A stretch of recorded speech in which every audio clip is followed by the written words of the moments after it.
महाराष्ट्राचा आवाज, आपल्या हक्काचा. नवा आवाज महाराष्ट्र न्यूज चॅनलमध्ये आपले स्वागत आहे. तर पाहूया आजच्या महत्त्वाच्या काही घडामोडी. गणेशोत्सव अवघ्या काही दिवसांवर येऊन ठेपला असताना अजूनही उल्हासनगर शहरातील रस्त्यांमधील खड्डे जैसे तेच आहेत. शहरातील रस्त्याची अतिशय दुरावस्था झाली असून रस्त्यात खड्डे आहेत की खड्ड्यात रस्ते अशी म्हणायची वेळ आली आहे. त्यामुळे 20 तारखेपर्यंत शहरातील रस्त्यांमधील खड्डे बुजवा, अन्यथा आयुक्तांच्या दालनात घुसून आंदोलन करण्याचा इशारा बंडू देशमुख यांनी दिलाय.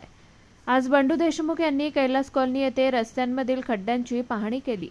एकीकडे सत्ताधारी पक्षाचे 5 आमदार असतानाही उल्हासनगर शहराची अशी अवस्था झाल्याचं बंडू देशमुख यांनी सांगितलंय.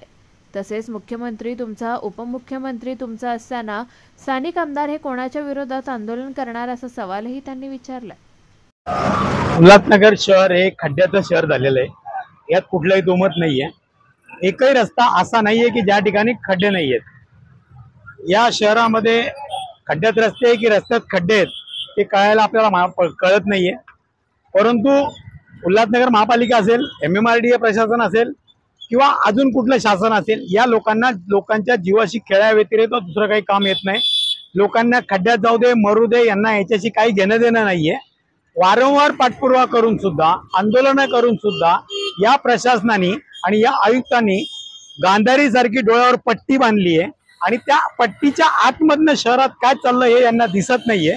आम्ही इशारा दिला होता की गणपतीच्या आधी शहरातले सगळे रस्ते दुरुस्त करा, अन्यथा पुढचं आंदोलन हे आयुक्तांच्या कॅबिनमध्ये असेल आणि तेव्हा जे काही परिणाम होतील त्याला सर्वस्वी महापालिका प्रशासन जबाबदार असेल. या शहराला 5 आमदार आहेत. एक शिक्षक आमदार आहे, एक पदवीधर आमदार आहे आणि 3 आमदार आहेत. 5 पैकी 3 आमदार भाजपचे आहेत, 2 आमदार शिवसेनेचे आहेत, खासदार शिवसेनेचे आहेत. असं असताना सुद्धा या शहराचं दुर्दैव आहे की या आमदारांना किंवा या खासदारांना या शहराकडे बघायला वेळ नाहीये. यांनी जर या शहरात लक्ष दिलं असतं तर कदाचित या शहराची अशी अवस्था झाली नसती. फक्त महानगरपालिकेच्या निवडणुकीमध्ये स्टंट करायचा आणि निवडून यायचं, याच्या पलीकडे या सत्ताधाऱ्यांकडनं आजपर्यंत काय झालेलं नाहीये. आता जसं तुम्ही बोललात की आमदारांनी आंदोलनाचं पत्र दिलंय, जे आमदारांचे मुख्यमंत्री सत्तेत आहेत, जे आमदार सत्तेत आहेत, हे आमदार नेमकं आंदोलन करणार कोणाच्या विरोधात?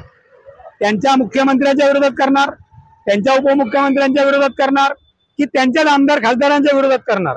हे आमदार जे काही आंदोलन करणार आहेत हे नेमकं कुणाच्या विरोधात करतायत?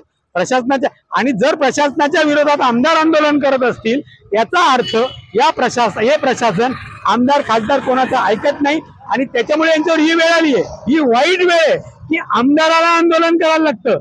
याच्यासारखं दुर्दैव नाहीये. अरे हे लोकप्रतिनिधी आहेत, मग हे विधानसभेत करतात काय? एवढी शहराचं वाटोळं झालंय. हे जर त्या ठिकाणी प्रश्न मांडू शकत नसतील, लोकांना न्याय देऊ शकत नसतील तर यांनी राजीनामा दिला पाहिजे. येणाऱ्या गणपतीच्या आधी म्हणजे जवळपास 27 तारखेला गणपती आहे, 20 तारखेपर्यंत अल्टिमेट आहे. 20 तारखेच्या आत यांनी सर्व खड्डे भरावे, अन्यथा महाराष्ट्र नवनिर्माण सेना आपल्या पद्धतीने आंदोलन करेल आणि त्यानंतर जे काही होईल त्याला सर्वस्वी प्रशासन जबाबदार असेल. इस बड़े डिजिटल दुनिया में हर बिजनेस की एक कहानी है जो सुनाई जानी बाकी है.